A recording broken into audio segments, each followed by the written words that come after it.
As Chancellor of the University, I'd like to welcome you all to this dialogue event.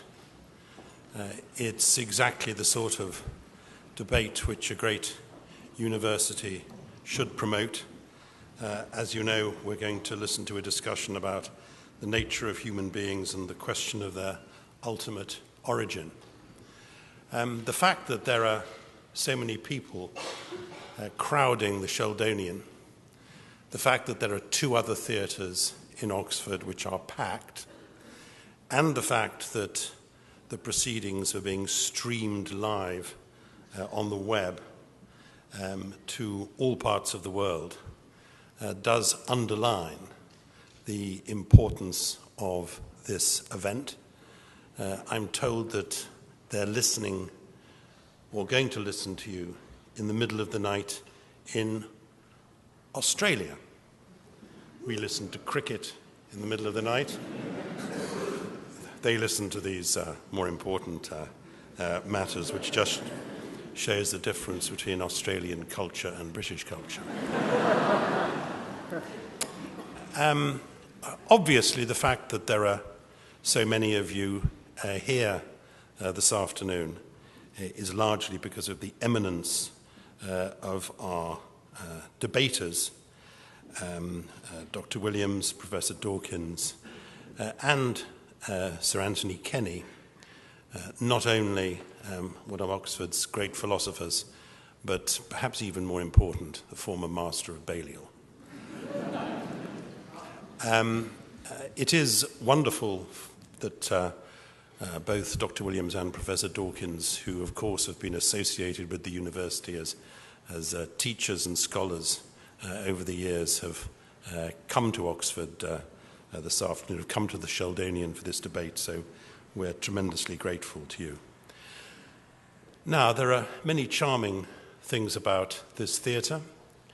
As some of you who don't know already will discover, they don't include the seating. But if you think you're uncomfortable, you should try that throne up there, which is a complete nightmare. But one of the charms is, of course, the recently renovated ceiling, which shows, which has a depiction allegorically of the descent of truth on the arts and sciences, which is, of course, what we're going to experience during the course of the next hour or more. So without any further remarks, I'd like to ask Sir Anthony Kenny to chair and, I'm sure, take part in the discussion. Thank you both. Thank you all very much.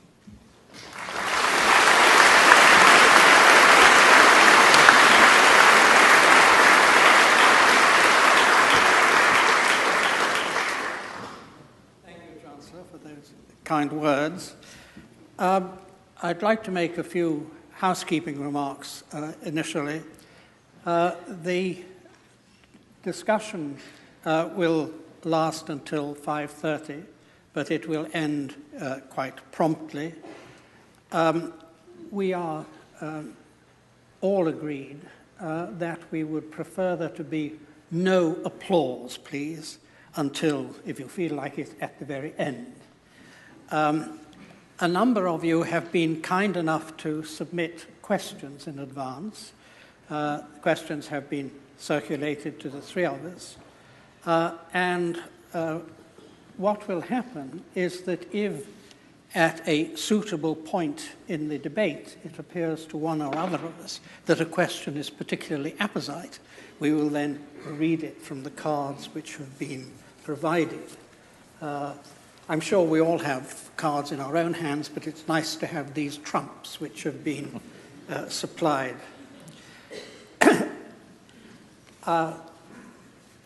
We are each going to make a brief introductory statement of our position, and then the discussion will, we hope, flow freely. The topic is the nature of human beings and the question of their ultimate origins. And we're going to take this pretty substantial question in four stages. First of all, the nature of individual human beings now, of all of us. Secondly, the origin of the human species as a whole. Thirdly, the origin of life on Earth.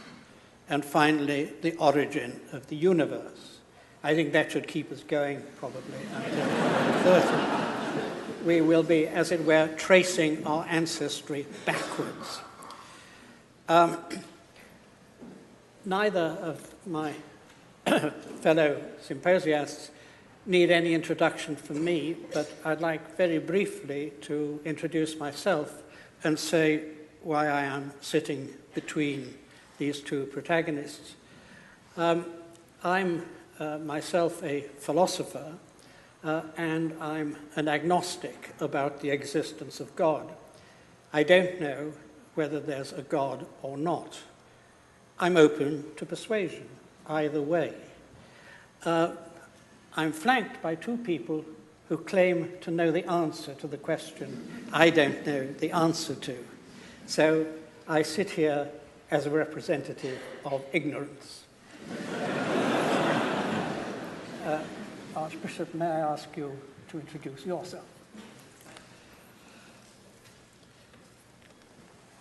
As well as being Archbishop of Canterbury, I've, over my career, taught theology and some philosophy in universities, particularly in this university and in Cambridge.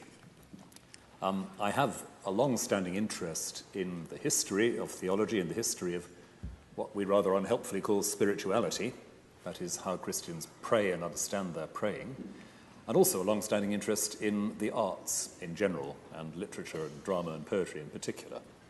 So some of that will probably creep into what I say later.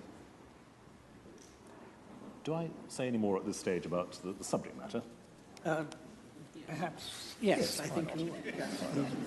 Well, let me then, to kick things off, venture a sort of definition. Human beings, it seems, are the only bit of the universe we know about that talks about the universe. The only bit of the universe we know about that seeks to represent the universe and makes claims about truth-telling. And because of that, we, as part of that universe, are able to affect the ongoing life of the universe in certain ways, some of which we understand clearly and some of which we don't understand at all clearly. There is, in our understanding and our knowing, an element of what you might call feedback into the life of the universe. And I guess that one of the things we might want to talk about is what kind of difference it is that human beings make, the nature of the freedom we exercise, or independence, within that universal order. But within that, I would say human beings as language users have a particularly powerful central role, and that's a question to our understanding: why and how do we use language? The relation of language and consciousness in this making a difference to the environment we share. It's not a matter of absolute discontinuity with the animal world around us, far from it. But if we are looking for distinctives, this seems to be the area where we look. And just to conclude a very brief position placement, it does seem that we live in a universe which, while we would all have difficulties, I suspect, with calling it anthropocentric, is anthropogenic. It's the kind of universe that has produced conscious language-using subjects, that is, us. And part of what we're looking at today is exactly how we understand that, whether there is a question we can answer about the origins of such subjects in the universe. So I think I'll leave it there. Thank you. Well, first I'd like to say what a privilege it is to be discussing with Archbishop Williams. I was very interested in the way you began, and it reminded me of two things which Julian Huxley said. One was evolution has become conscious of itself, and he meant in humanity. And the other is a poem that he wrote which I can't remember all of it, but it begins, "The world of things entered your infant mind to populate that crystal cabinet." And I think that resonates with what you were saying, Archbishop, about the uniqueness, as far as we know, of humanity as being capable of, as I would put it, getting a model of the universe inside our heads. And no doubt we'll come back to this idea. I think it's extremely interesting. I was singing to myself in the shower this morning, and I realized that it was a hymn. I'm a cultural Anglican. I'm not going to sing it now. I will just say it. It's a hymn that we probably all know. It is a thing most wonderful, almost too wonderful to be. I'm afraid the hymn goes off the rails rather after that point. That's when it picks up.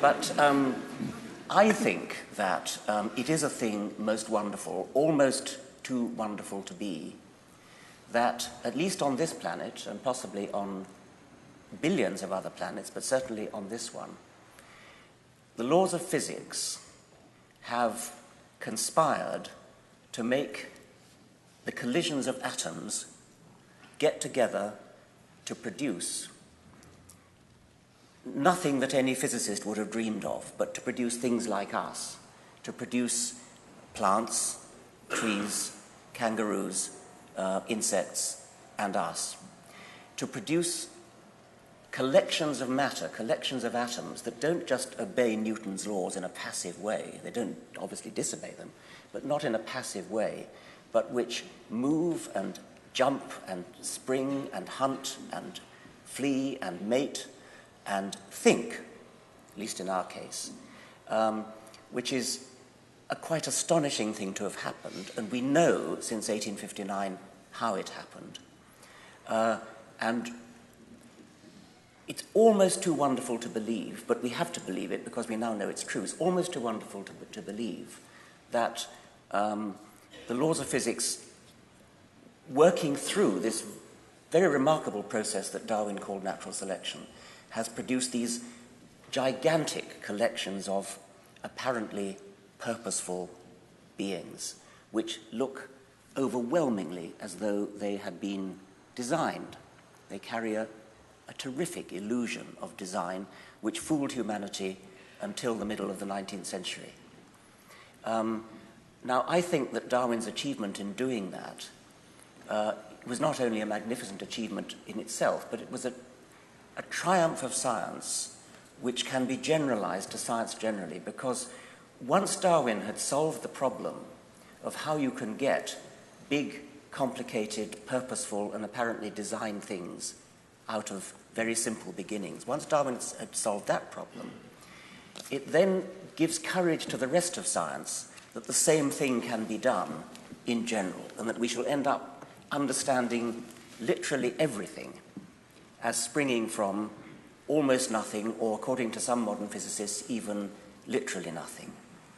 And I think that that is a truly wonderful thought.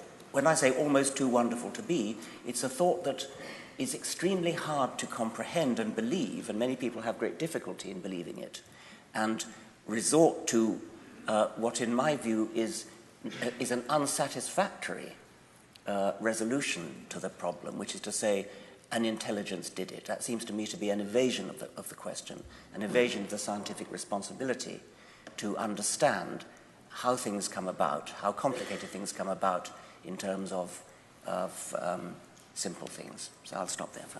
Thank you. You began by agreeing quite a bit with each other, and then tended, you particularly, Richard, to some disagreement. Before I stoke that disagreement, I'd like to make sure we do agree on three very simple things. That is, that the three of us all believe in truth, namely, that there is such a thing as objective truth, and it's not just an ideological construct to keep the lower classes down, or whatever postmodernists say. Secondly, that we all believe in logic. That is, that we think that if two statements flatly contradict each other, they can't both be true.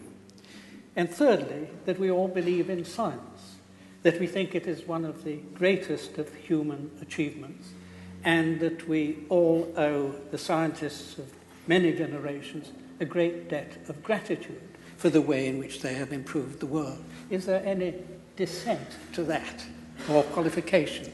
No.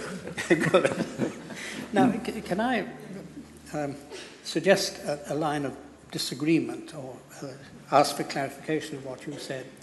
You said that the laws of physics were, of course, never disobeyed by atoms, and I'm sure that's true.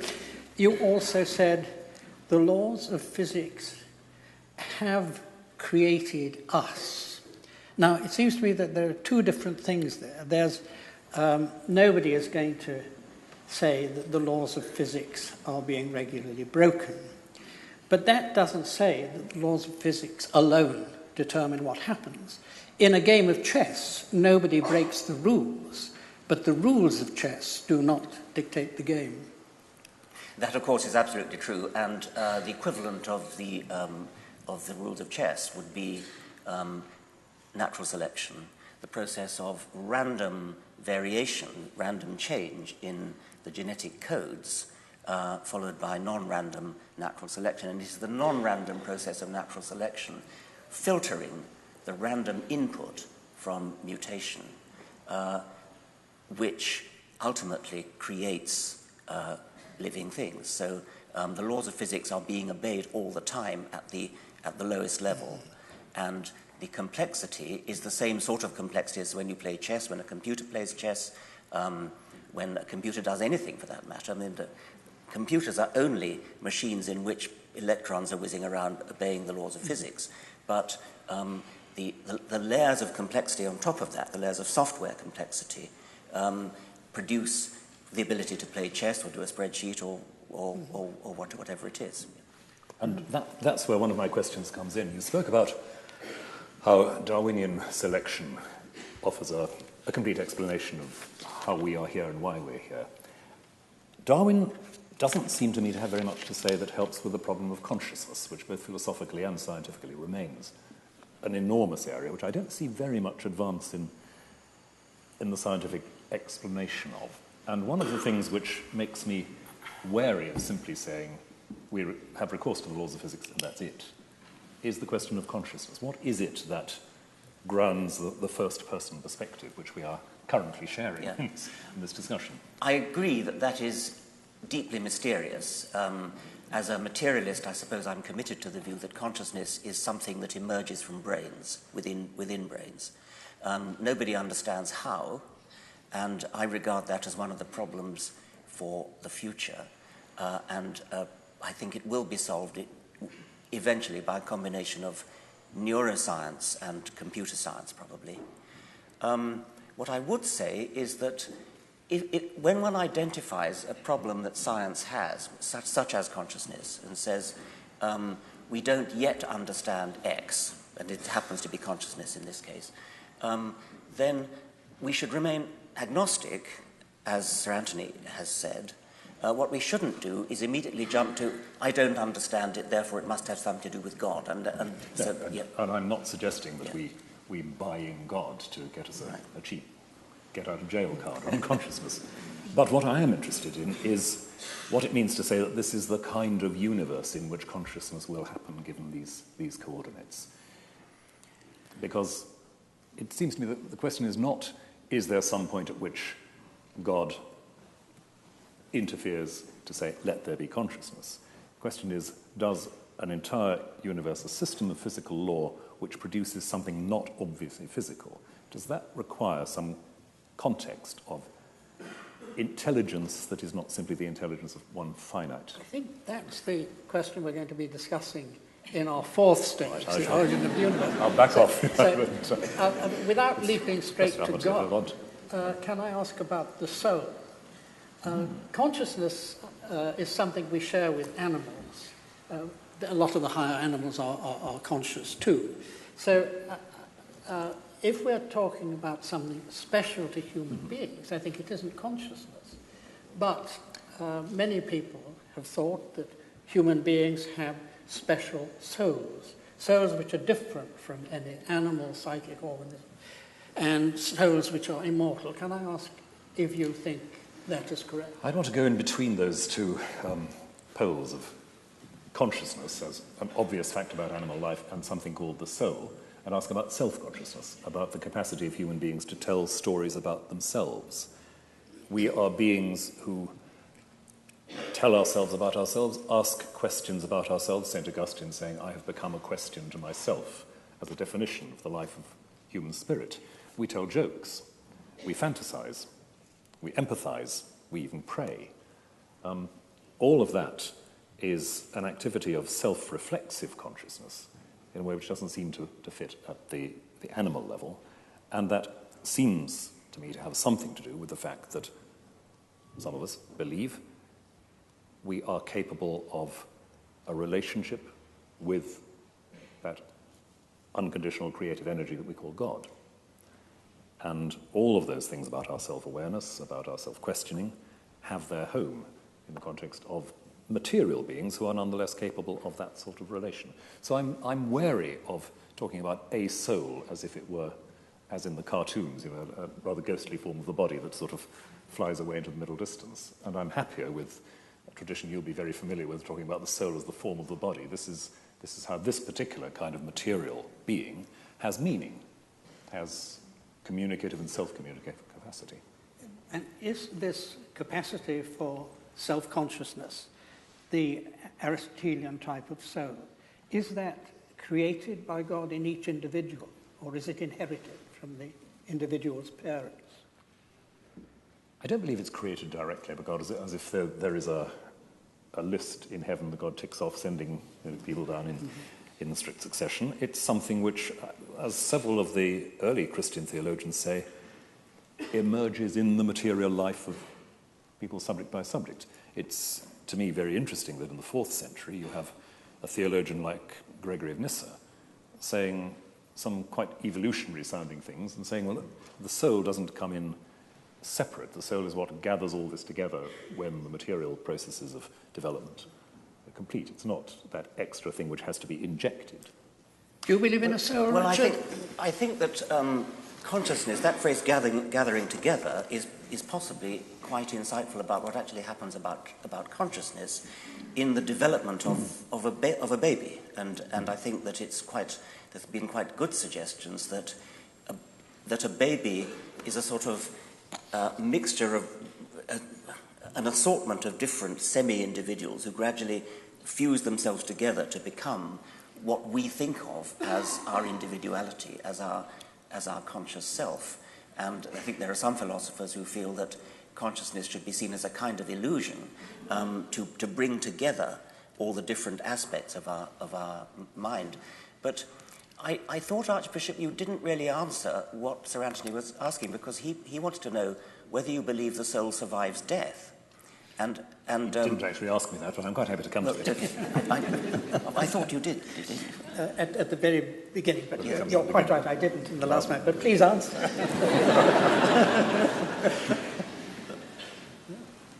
The short answer is yes. The long answer would take quite a while, so bear with me a moment.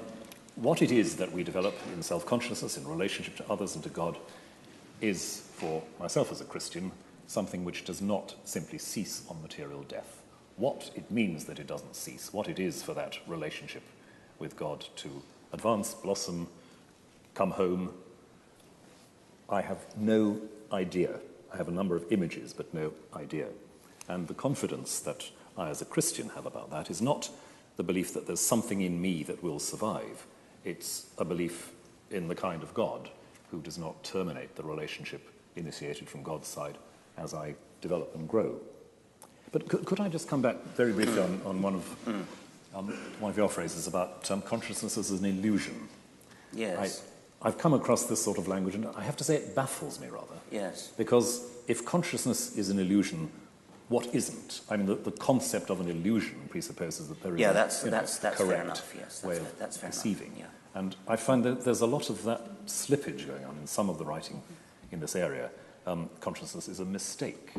But to talk about mistakes, we have to have a framework in which it makes sense to distinguish between a mistake and a correct observation.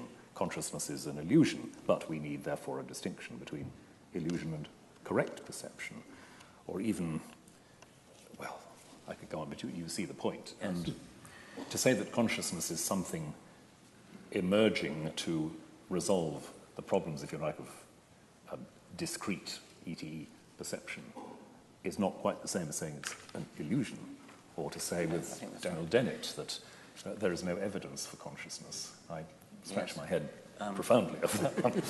I have a colleague who when one gets into this argument and they come to the point where one says, well, we don't actually have any evidence that any of the rest of us are maybe I'm the only one who is, and so on. And he finishes the conversation by saying, I'm not conscious. The thing that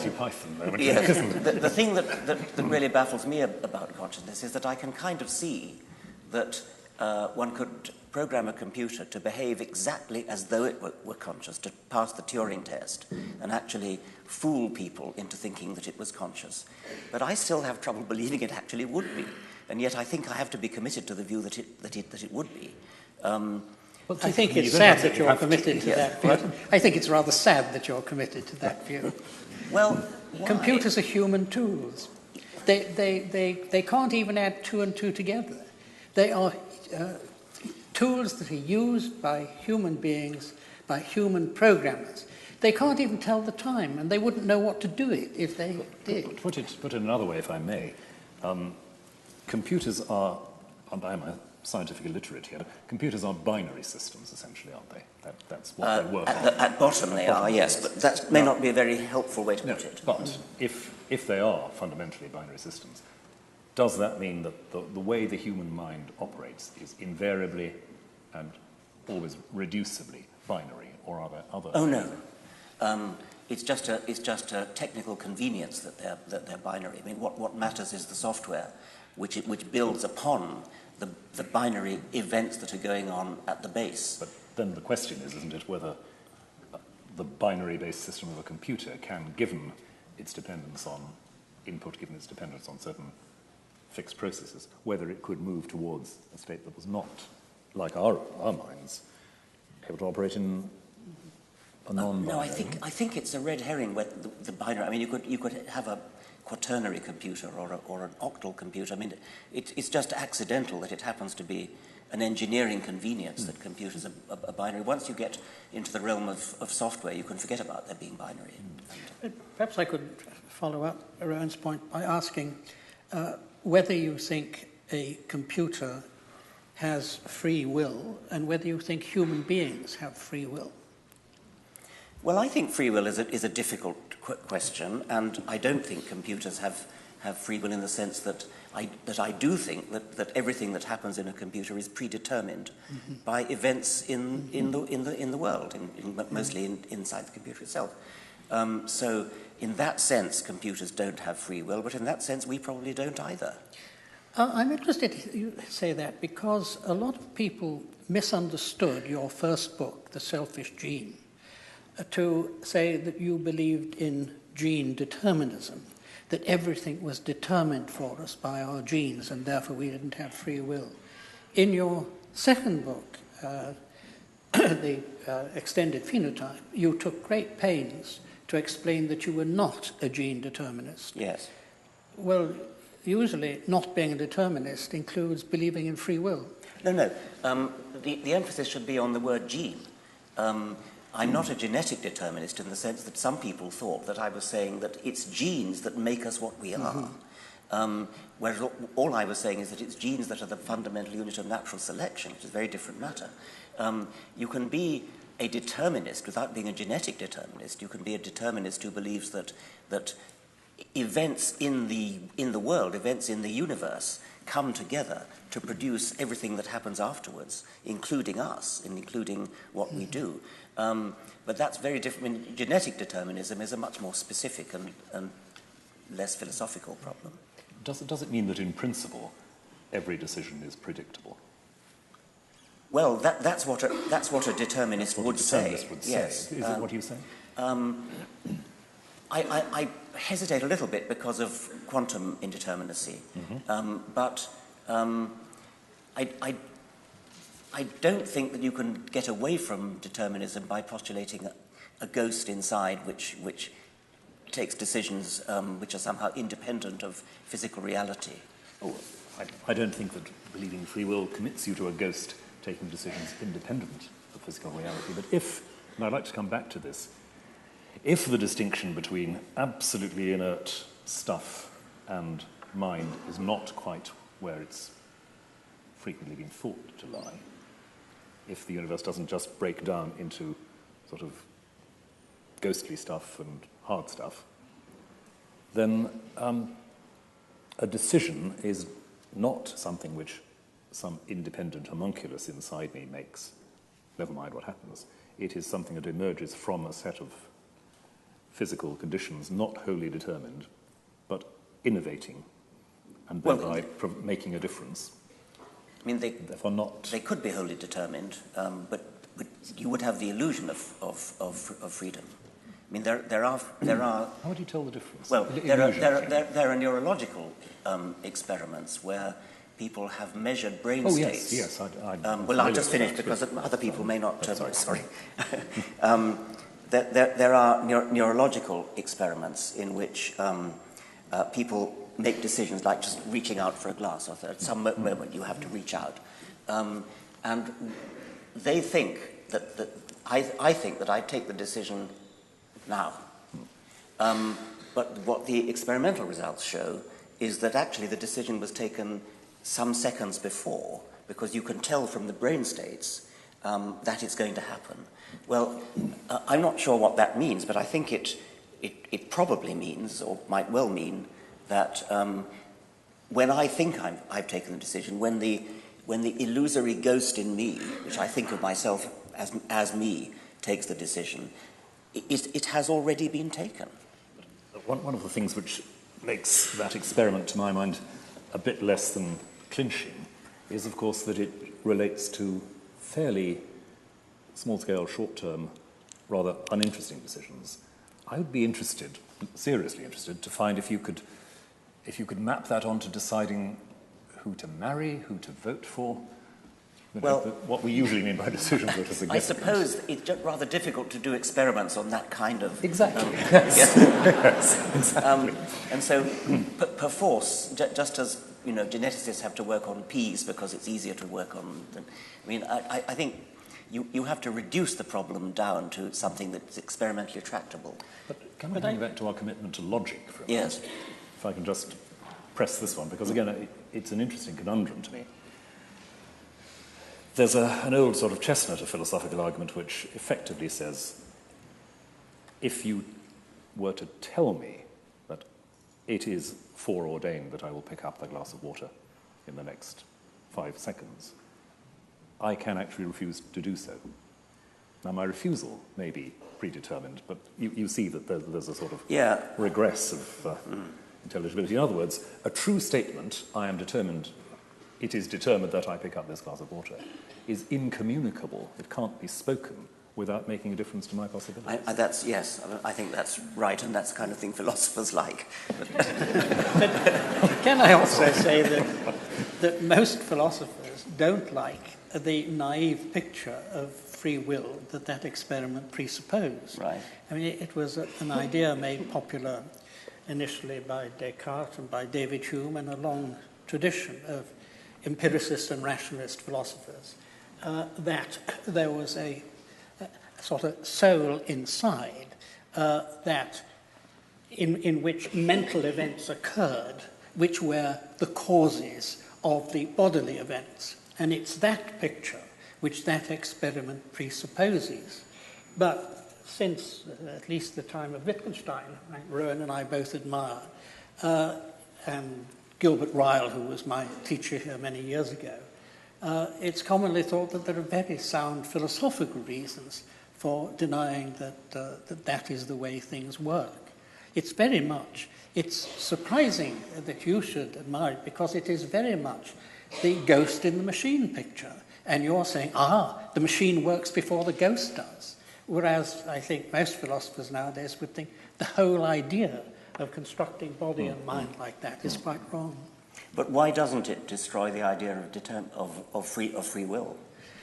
Because it only shows the order of events in an act that is undetermined may not be what you would have expected if you had the false philosophical idea. Well, I'm not a philosopher, and that'll be obvious. Perhaps you should have invited a philosopher to Perhaps we should move from our question one about human beings. But could I just round it off with taking up something that you said, Rowan? You said, when you were talking about possible immortality, that as a Christian you thought this and that. So do I take it that that means that you think the immortality of the soul or survival of any kind is a matter of faith and not something that can be proved by reason, as many philosophers in the past thought it could? Broadly, that's right. I can't think of any strictly philosophical arguments that would help here. And although it's interesting when people talk about near-death experiences and things that apparently suggest consciousness operating from a point of view outside the body, I don't think that settles a theological point. I would embed talking about my hopes for eternal life in the specific Christian discourse revelation that I accept. So I wouldn't be looking for a knockdown argument about immortality there. Yeah. Well, may we move on to stage 2, the origin of the human species? And I'd like to start it off by reading one of the questions which was sent in by Dr. Robert Gilbert, fellow and tutor in biochemistry, Magdalen College. And he says, do you think that human scientific knowledge can be wholly explained by biological evolution? Would you like to start? I don't even understand what that means. I mean, presumably he means the existence of people like you who have a lot of scientific knowledge. If he said, do I think that humans can be wholly explained by, or the existence of humans can be solely, I would say yes. But scientific knowledge is something that humans have in their brains. So I suppose the answer is yes. I can't think what else you'd need to explain humans, or indeed any other animal, than biological evolution. And I presume we all accept biological evolution. Yes. I'd guess that the question might be about some of what we've just been talking about, consciousness and so forth, the capacity of a materially based mental system to represent accurately or adequately, in some sense, the structure of the universe. Is that something which biological evolution, in a strict sense, can predict? Well, I think it's very plausible that biological evolution would indeed give rise to brains which are good at analysing things, good at synthesizing things, and good at packing knowledge away. But it's undeniable that the human brain does things which are far beyond what you would expect of a creature that merely has to survive in the Pleistocene of Africa and hunt wildebeest and find waterholes and things. So there are strong emergent properties in the human mind which arise presumably because in order to build a brain that is good at surviving in a certain way in a mundane world, it's rather hard to build that brain which is not automatically capable of doing more advanced things such as mathematics and philosophy, in rather the same way as computers were originally designed as calculating machines. And then without any modification, it turned out that they're also very good at playing chess and drawing pictures and doing all the other things that they do. I find that very interesting because you're suggesting there that the brain, in order to do the job in the evolutionary niche that it has to do, has to have a capacity in excess of the merely functional problem-solving niche-based. Yes. Or if not has to, at least a way of life was discovered by our species in which it did. Yes. You know, other species do it differently, of course. But you asked if we all believed in biological evolution, and I take it we all do, though we might differ at the explanation of it. or the extent of it. And I'd like to put to you, Rowan, the question whether you accept that the first human beings had non-human ancestors. Yes, I do. And do you think that there was any divine intervention at the point when the first humans evolved from their non-human ancestors? Well, I think there's, from where I start, there has to be a point in the story at which the proto-human becomes conscious of what I'll call in shorthand a call from God or an address from God. Again, I'm wary of saying God somehow bends down and tinkers with the machinery, but that there is a point, if you like, implicit in the whole process from the beginning, a point at which it will be possible for that proto-human to be conscious in another way, including the consciousness of the divine. And that, I would say, is the beginning of what I would regard as humanity in the image of God.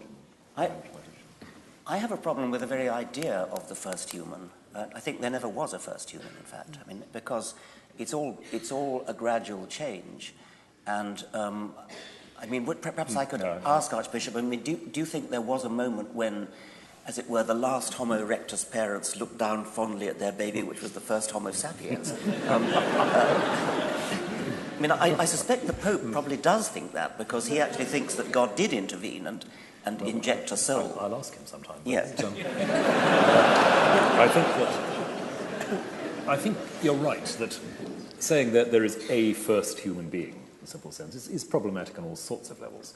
But the point at which I would want to begin to call such a being recognizably human, put it the other way around if you like, is the point at which I would see that evidence of a self-awareness and God-awareness. Now, I haven't access to that. I don't know what was going on in the mind of the Homo erectus, Homo sapiens crossover period. But that's what I would have to say. Don't you think that self-awareness, it might itself have been a gradual sort of emerging thing rather than a sudden... I mean, people do experiments on chimpanzees, which they call self-awareness experiments, where they put lipstick on the cheek or something and see whether the chimpanzee, when it looks in a mirror, says, that must be me, and starts to... Well, that's one attempt that experimental psychologists have made to investigate self-awareness. I should have thought there is self-awareness way before you would even start to call it human. I don't... Sorry. I was going to ask about this blurring between the two. Does that mean that there is not a point when a new species emerges? I think so, yes. I mean, there may in some special cases be a macro-mutational step, where this happens in plants especially, where a new species just suddenly comes into existence and is instantly incapable of interbreeding with the old one. But in animals, I think generally it's not the case that there is a sudden moment when a new species comes into existence. So there's going to be happy interbreeding between not quite humans well, and let's humans. Suppose we did a thought experiment in which we could go in a time machine back to anywhere we like in history, in evolutionary history.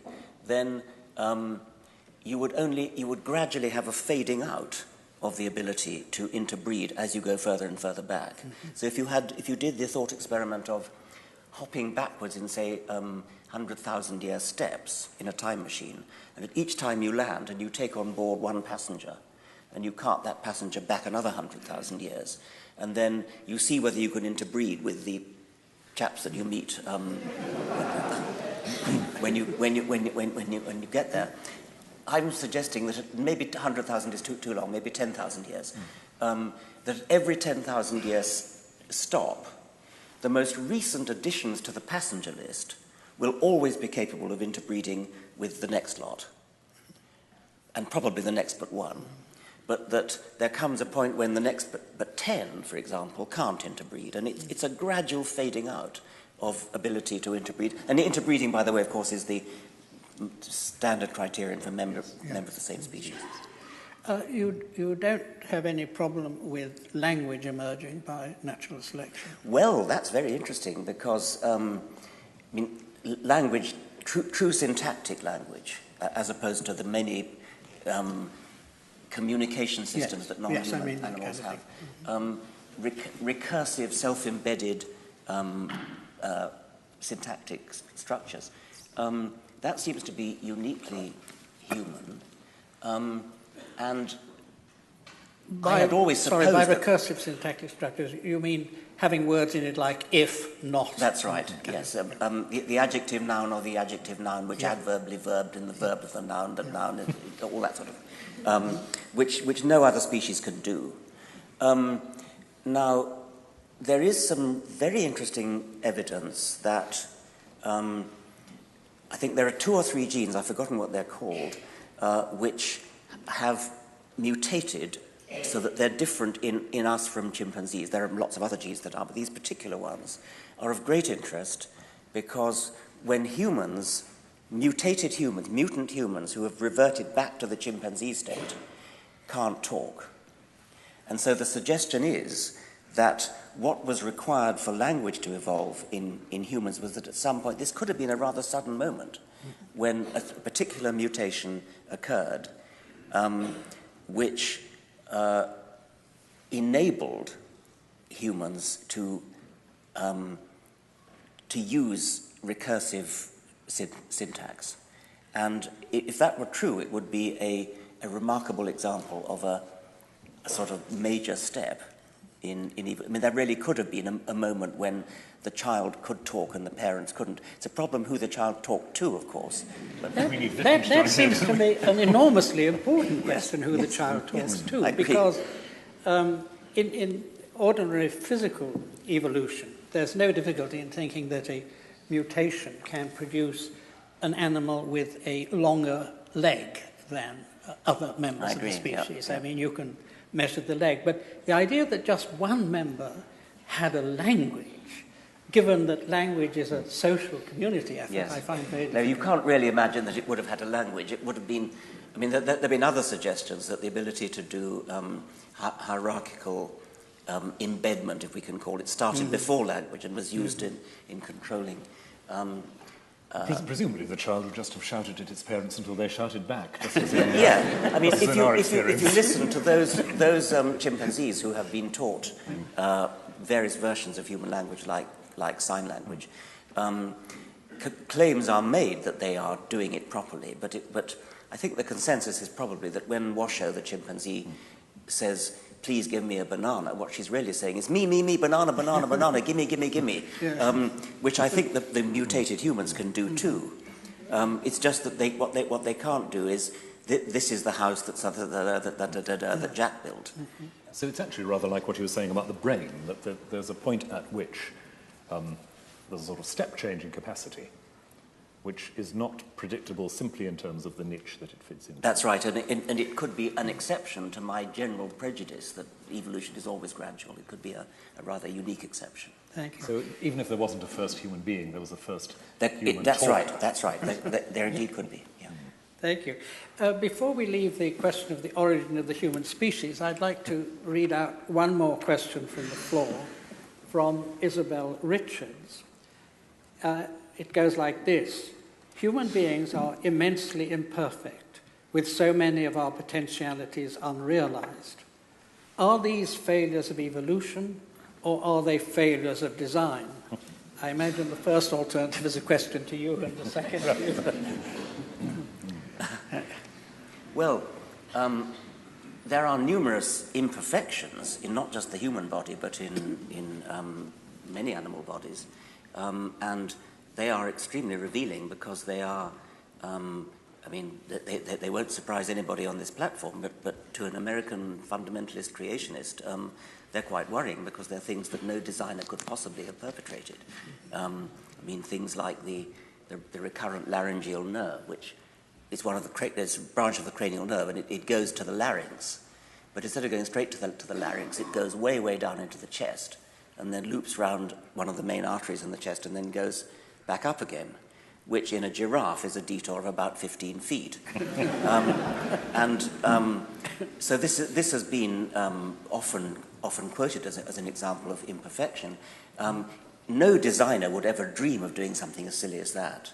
But of course, if you understand it in terms of evolutionary history, it makes perfect sense, because in our fish ancestors, the most direct route between the start of the nerve and its end organ was indeed south of the artery that it still is. And as evolution progressed, as the neck got longer, fish don't have necks, as the neck got longer in their descendants, the marginal cost of another millimeter of detour was less than the marginal cost of the immense embryological upheaval it would have taken to have jumped it over.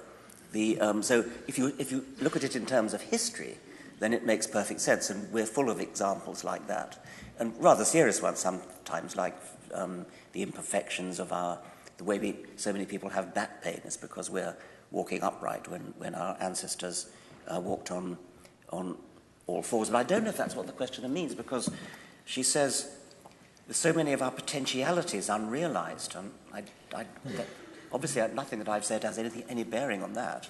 I think there are two kinds of question going on here, at least. Imperfection and incompletion. Unrealized potentiality is about incompletion, isn't it? It's about the fact that there are things we might, as individuals or even as a species, conceivably do, but we can't or don't. And I don't see that that's a matter of failure, because in any system where we grow through time and develop through time, whether as individuals or as species, that's just part of what it is to be temporally conditioned, to live in time, one thing after another. Failure is, I think, another kind of question, isn't it? And it's the apparent inefficiency or irrationality, in a rather loose sense, that you've just described in terms of the religion. But I almost wonder whether she means something like the Christian, I don't know, we're all imperfect because of original sin or something like that. I mean, that it is part of Christian theology, isn't it, that humans are all born in sin and sinful until redeemed. And could she mean that? I think Isabel Richards is probably here. Perhaps she could tell us what she means. Hi. Well, I think that the context of the question, when posed, was when we think about potentialities that are unfulfilled. The context originally of the thought of this question was, when a mother had a child and the child, for example, dies without being able to fulfill what could be its full life, and that there are these tragic moments in people's lives, and you, as humans, want to try and explain or to try and come to terms with what those things mean. And I think the question is based around, do we need a sort of explanation for the fact that those things are unfulfilled? Is that something that evolution will eventually, for example, get rid of? Is there some sort of end game, or is on the other hand, I think you've made clear the question, and I think it is much more a question to the Archbishop than to... Well, my answer would just be, it's tough. Stuff happens. So evolution... Can we let the Archbishop answer, please? I think I might feel obliged to say a little bit more than stuff happens. Yeah. Because you're asking, of course, the most fundamental question about, if you like, the emotional coherence almost of religious belief, how it's compatible with the fact that lives are cut short in terrible circumstances. I haven't got a mega theory that will sort this out. I have a kind of bottom line of understanding that in a world where change and chance are, from the point of view of any individual, uncontrollable, tragic accidents happen. That there is no way, or perhaps that's just an elegant version of stuff happens. I hope it's not quite that. But that is one of the things that happens in a world where we are not in control of our circumstances. I mean, It's of course inherent in the very idea of natural selection that distress happens. Far from evolution getting rid of the problems that you're talking about, it's the very essence of natural selection that unfortunate things happen. Death, non-random death before reproduction, is what natural selection is all about, and it's tragic. And if one looks around the world and sees the sheer amount of suffering that there is in the animal kingdom as well as in the human, it is exactly as you would expect it to be if it were just the blind forces of nature acting, if there were no overarching purpose in the world. It's one of the strongest points one can make, and Darwin himself said it, that I find it impossible to believe in believe that the Ichneumonidae, that's a family of wasps who torture their victims in horrible ways, could be created by a beneficent deity, something like that. It's utterly foreign to the scientific way of thinking to say, oh, isn't the world terrible? Shouldn't evolution do something about it? It's because it's terrible that evolution produces the results that it does. So this really is much more of a problem for you, isn't it? I think it is. And also, the point that Richard made about, as it were, design faults. I mean, our eyes having been put in backwards and that kind of thing. They make, but perhaps you don't believe that the universe was actually designed. All we've got to go on when we use a word like design is what it's like for us to design things. And that's a fairly short-term exercise with controllable material. I don't know, for obvious reasons, what it might be like to create a universe. I avoid the word design there. That there should be a universe which is intelligible, that it hangs together, that in various ways its processes converge to certain ends. Yes, that's part of what I mean by believing that God created the universe and that our God is an intelligent God. That involves God in what I'd call the micromanagement of the process, so that there are, rapid excursions to adjust the mechanisms when they're not doing well. That I find very difficult, because it runs straight into the worst, morally the worst kind of case that you're talking about. If God can do that, why doesn't he do it more? Can we move now on to our third topic, the origin of life? How did life originate on Earth? And it seems clear that the origin of life can't be simply explained in Darwinian terms, because Darwinian explanation assumes true breeding populations. Yeah. So this seems to me rather more of a difficulty for you than it is for Yes. the... That's of course true. Natural selection explains an enormous amount once it gets started, but it can't start until you've got genetics. And so there has to be a kind of protogenetics before there's life, meaning that there has to be self-replicating molecules, is probably the best way to put it. And so the whole enterprise to understand the origin of life is an enterprise to imagine what it was like in the sea, probably in the sea anyway, in the world, before there was life, when there were molecules bumbling around and self-replicating molecules that made copies of themselves came into existence by sheer luck. This is an event that only had to happen once, unlike all the subsequent things that happened in evolution, where there's a repetition billions and billions of times of the same kinds of things going on. The origin of life would have been, I'm not saying it was a unique event, but it doesn't have to be any more than a unique event. Once that happened, then the whole process took off. Nobody knows how it happened. There have been various theories about it, and the currently most fashionable theory is the so-called RNA world theory, where the idea is that the original genetic molecule probably wasn't DNA. It almost certainly wasn't DNA. DNA is too complicated. But it could have been RNA or something like RNA, which has the property of being a good catalyst, a good enzyme, as well as being a good replicator. And those are the two properties that you need. DNA is a very good replicator, but a terrible catalyst. And protein is a good catalyst, but a terrible replicator. RNA is reasonably good at both. And so it's possible that it all started off with RNA, and then the twin functions diverged, and DNA, as it were, usurped the replication function, while protein usurped the enzymatic function. That's the most fashionable theory now. I would like to say a little bit more about how improbable it might have been. I said it required sheer luck. And there is an argument which I've put before that it could have been an absolutely stupendous stroke of luck. And this is quite an interesting argument. It uses the anthropic principle. Since we know that there are probably about 10 to the 22 planets, at least, in the universe, the number of opportunities for life to evolve staggers the imagination.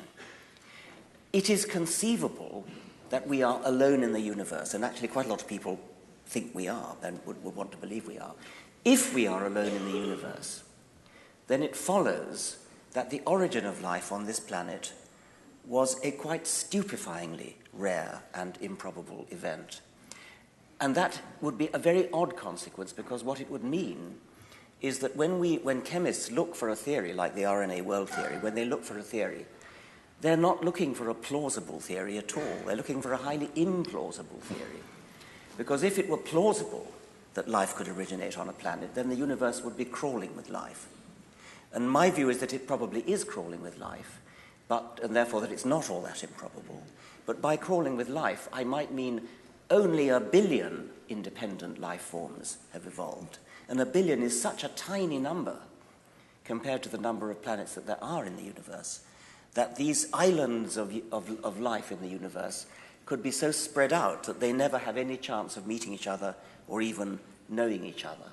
A sort of celestial Polynesia without any canoes to yes.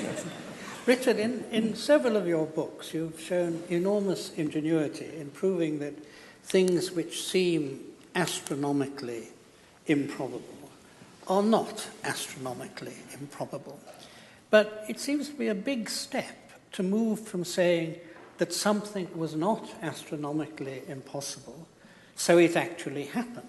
I mean, it's not astronomically impossible that the roof of the Sheldonian should fall on you in a moment's time. But I don't think that means it's going to happen. No. But remember that it only has to happen once in the history of and it only has to happen on one planet in the universe, and this is where the anthropic principle comes in. Could you explain to people what the anthropic principle is? If it's such an improbable event that it happened in only one planet in the universe, then that planet has to be this planet, because here we are. And that's the anthropic principle. When you say had to be this planet, what kind of necessity are you talking about?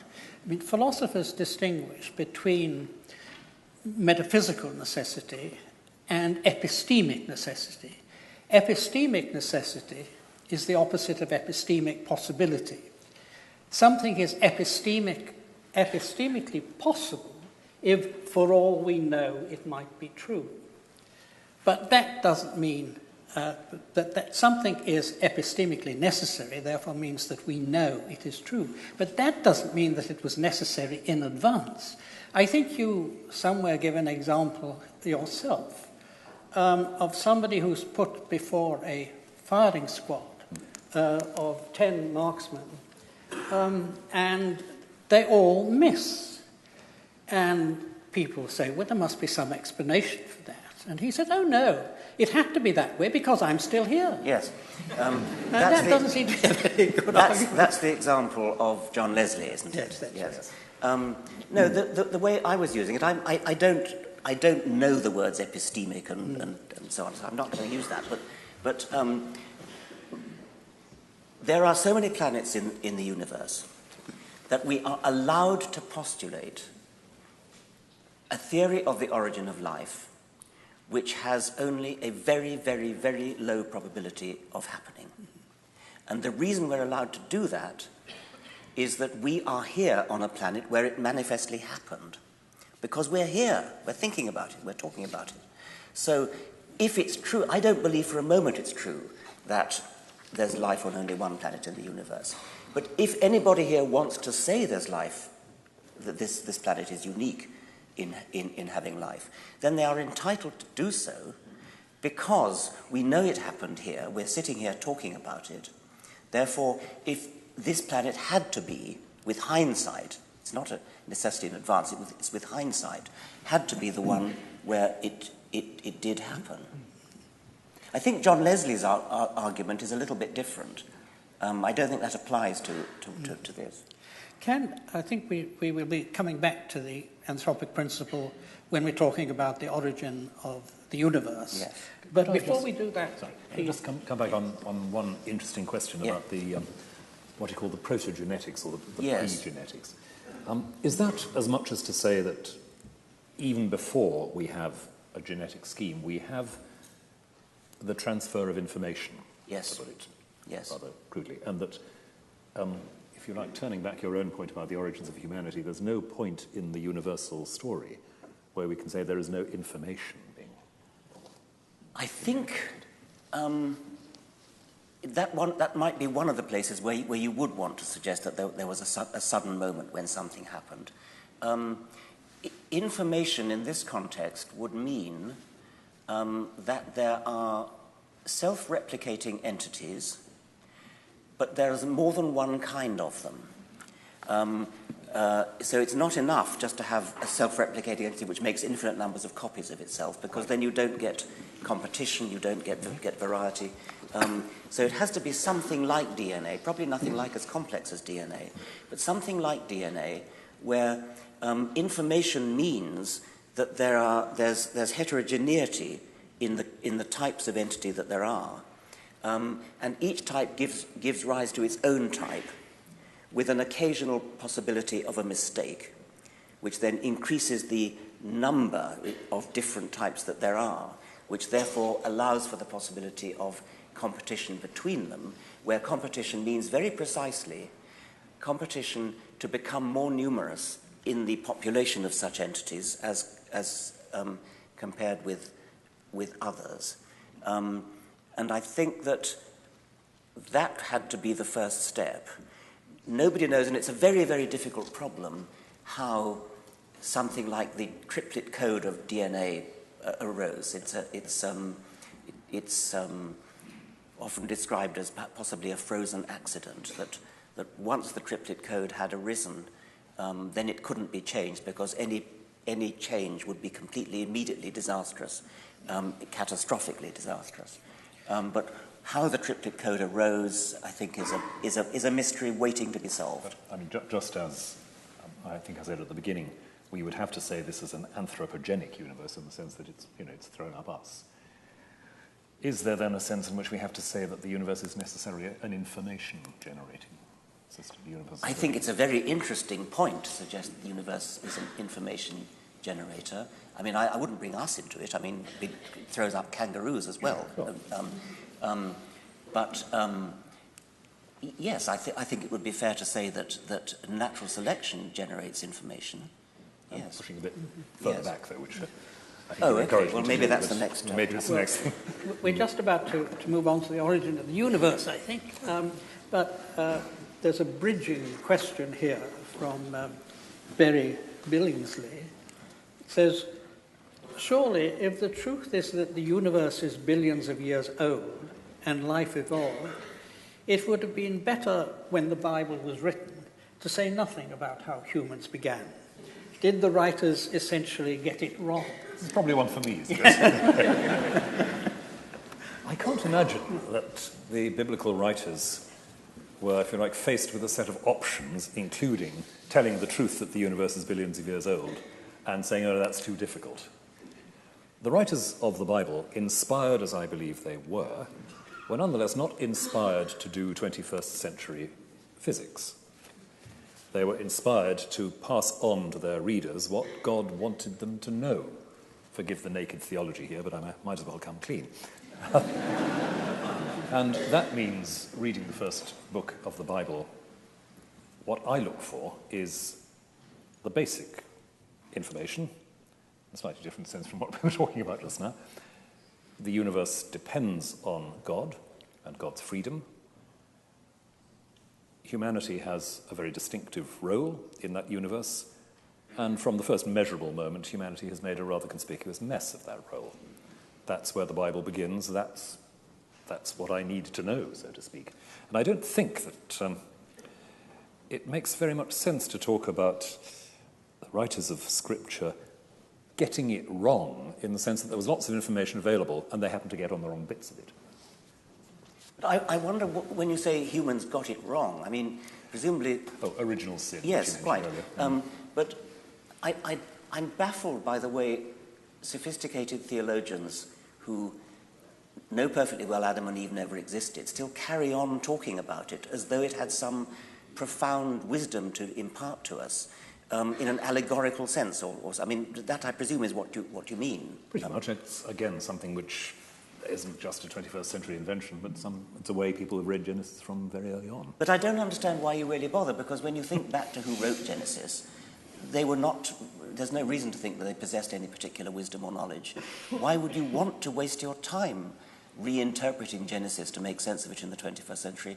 Why not just stick to 21st century science? If I want to answer 21st century scientific questions, then I stick to 21st century science. If I want to understand my moral and spiritual position in the universe, I reserve the right to go back to Genesis. Yes, but why don't you then talk about moral and spiritual problems as you wish to talk about them? How does it help to go back to what somebody wrote in whatever it was 800 BC Well, presumably Rowan thinks that in a certain sense they were written by God, not by these humans. I mean, and since he has been sporting enough to bring God into the discussion, you, I think, Richard, believe you have a disproof of God's existence. No, I don't. You were wrong when you said that. I constructed in the God Delusion a 7-point scale, of which 1 was I know God exists. 7 was I know God doesn't exist, and I called myself a 6. Why don't you call yourself an agnostic then? I do, but I think it's a. I think it's. You are described as the world's most famous atheist. Well, not by me. Not by me. But can I ask you to right, spell out your argument? 6.9. Your Boeing. But you have your Boeing 747 argument to show. I mean, highly improbable. I believe that when you talk about agnosticism, it's very important to make a distinction between I don't know whether X is true or not, therefore it's 50-50 likely or unlikely, and that's the kind of agnostic which I'm definitely not. I think one can place estimates of probability on these things, and I think the probability of any supernatural creator existing is very, very low. So let's say I'm a 6.9. But that still doesn't mean that I'm absolutely confident, that I absolutely know, because I don't. But I was asking for your reasons for the high probability. Okay, the reasons for the high probability are that complicated things that appear to be designed, don't just happen. They, as Darwin showed us, and this is what I meant right at the beginning when I said that Darwin's achievement gives us confidence. And the confidence that he gives us is because he showed how you can go this wonderful thing, almost too wonderful to be true, this wonderful thing that you can go from extreme simplicity, where there is no design, where there is no complexity, and after 4 billion years, you end up with us. And that's an explicable process, it's an understandable process, we understand it, it works. Now that's an astonishing thing to have happened. If you then go back and say, oh yes, but I expect there was a God at the beginning anyway, I mean, that completely undermines the whole rationale for doing it. Why bother to do it if you're going to, having explained how it took 4 billion years to develop complexity and the illusion of design? It's a betrayal of everything that science stands for to suddenly go back and say, oh yes, but there was a God at the beginning anyway who started it all off, or something of that sort. Consciousness is part of it. Intelligence, design, complexity, the elegance of life, all these things come late in the universe.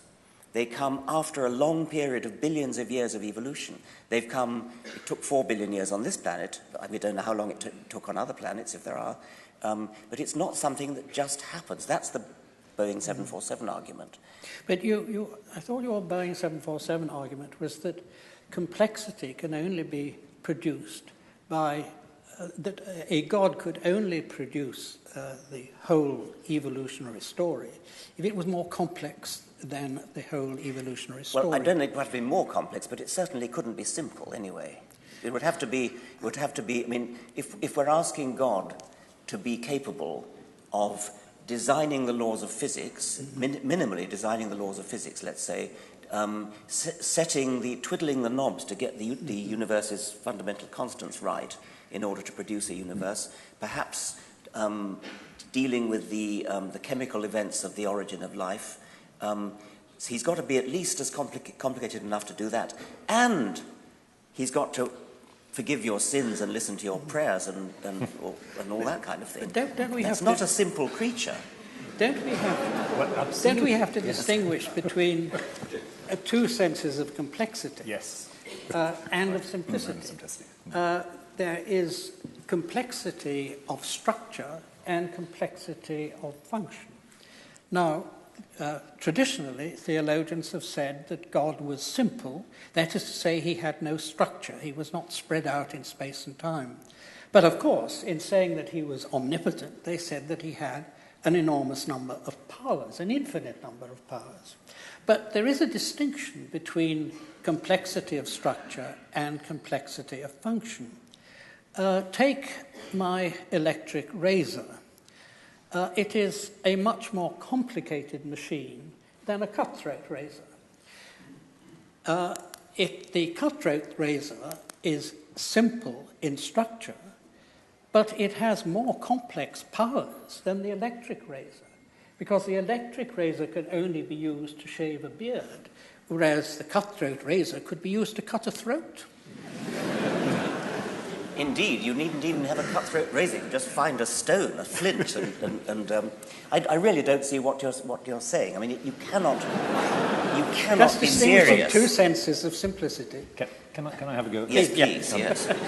Yes, you three are. You can do it better. Not that I know much about razors, but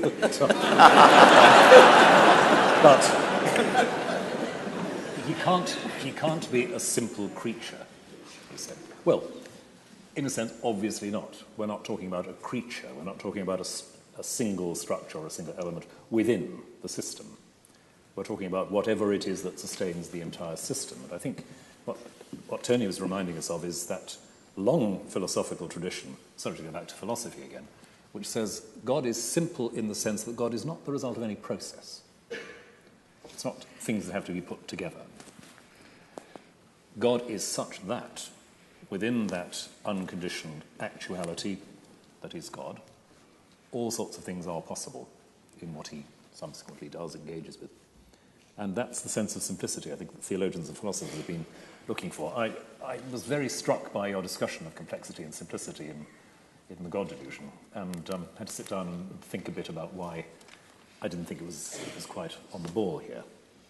But I don't think the language of simplicity, as just defined, is nonsense. If you're talking about something which does not come to be, and it's the sense in which you might say that what David Bohm calls the implicate order of the universe is simple. That is, it's not the result of a process. It is what it is, with all the complexity in it. It's not something that has been put together or brought into being. I have to say that I think the doctrine of divine simplicity is in flat contradiction to most of the other attributes that theologians attribute to God, but I just want to put in a note of dissent. Yes, well, I read that. What I can't understand is why you don't see the extraordinary beauty of the idea that we can explain the world, the universe, life. We can explain it from, well, physicists are now telling us starting from literally nothing. I mean, that is such a staggeringly elegant and beautiful thing. Why would you want to clutter up your worldview with something so messy as a God? Because the starting from nothing is so baffling. Interesting you say clutter, because I entirely agree about the elegance and beauty of what you're talking about.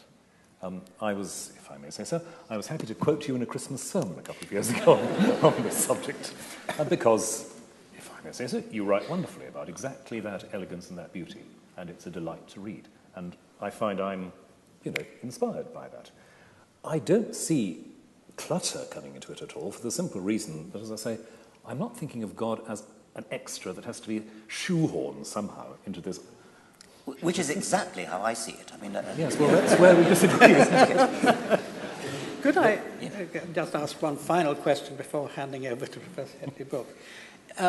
You, it should seem to be attracted by the idea that there may be multiple universes, many other universes, and this is at one point something you offer as an explanation of the very striking fact of the cosmological constants being so fine-tuned that we are able to live in a universe governed by them. Now, it seems to me that intelligent design on the one hand and multiple universes on the other are exactly on a level. They are both metaphysical hypotheses, because these other universes cannot be amenable to scientific investigation. Otherwise, they'd be our universe. And I'm not against metaphysics. I'm a metaphysician myself. But it does seem to me that if one ought not to teach intelligent or even mention intelligent design in science classes, one ought not to teach or even mention multiverses. Well, there are no doubt physicists here who will give us the evidence. It's not just that multiverses are invented for the purpose of explaining why the physical constants appear to be finely tuned. There are other reasons for postulating multiverses. It's a kind of analogous situation. I mean, I can deal with the anthropic principle at a planetary level, which is what we were talking about before, where we said that there are so many billion planets, and therefore we can make inferences about the improbability that we are allowed to entertain in talking about the origin of life. It's a parallel argument that's used with the multiverse, where the universe that we're in appears to be finely tuned according to some views. Not all views, by the way, not all physicists accept that. And therefore, in a rather analogous way to how I use planets, there are some physicists who postulate many universes in which each universe has its own versions of the physical laws and constants, and then by the anthropic principle again, we have to be in the kind of universe which is capable of giving rise to us, and therefore it's no surprise that we are. That's only one way in which physicists deal with that question. There are other ways that other physicists do. I think we're about to have to wind up. I just ask you, Rowan, if you would like a final word before we ask Professor Brook to... I'd love to talk more about the universe and multiverse question, but if I could just go back for a moment to the clutter question. Because I do think you've put your finger on one of the things that does seriously divide us. For me, the elegance and the beauty you talk about is an elegance which is, if you like, simply framed by the sense of a God who is, if you like, let's call him a combination of love and mathematics for these purposes, producing this sort of elegance, eternally, unconditionally. And I feel for that vision of the universe in the hand of God very much as you feel for what you've been talking about in terms of the elegance and beauty of the scientific explanation. That is, for me, at least as much worth contemplating, enjoying, not just investigating, but enjoying as the scientific picture you've sketched. Thank you very much. Thank you, Richard. I think Professor Brook is going to say a few words to close the session. Chancellor, guests, colleagues, ladies and gentlemen, as joint convener of Oxford Sophia Europa Group, I'm honoured to propose this brief vote of thanks to our distinguished speakers. They've surely met our highest expectations for serious dialogue on a subject that in the blog sphere so often attracts the angry and the opinionated. Charles Darwin declined to discuss humankind in his Origin of Species, declaring it a subject too riven with prejudice. In a culture that now contemplates the prospects for post-humanism and transhumanism, prejudices still abound. How refreshing, then, to witness an engagement of the quality we've experienced this afternoon. And how appropriate that it should have taken place in a university with which each speaker has been intimately associated, and where the proper study of humanity requires the insights of many disciplines. As a historian of science, I might perhaps be permitted a moment's reflection on how high-profile events of this kind leave their mark. As with the debate between the Bishop of Oxford, Samuel Wilberforce, and Thomas Henry Huxley, such events produce delicious anecdotes and later mythologies that shape public opinion long afterwards. When a former Archbishop of York, Dr. John Hapgood, once engaged with Professor Dawkins, a newspaper headline the following day famously read, "Apes have souls too, says primate."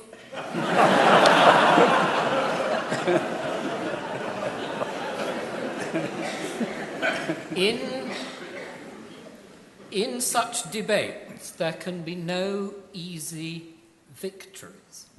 Of that contretemps between Wilberforce and Huxley, it was reported at the time that each had found a foe worthy of their steel and made their charges and countercharges very much to their own satisfaction and the delight of their respective friends. This afternoon, we've been privileged to hear 3 interlocutors even more worthy of their steel. Their contributions will surely have pleased their friends, but they've done far more than that in enriching our understanding and in probing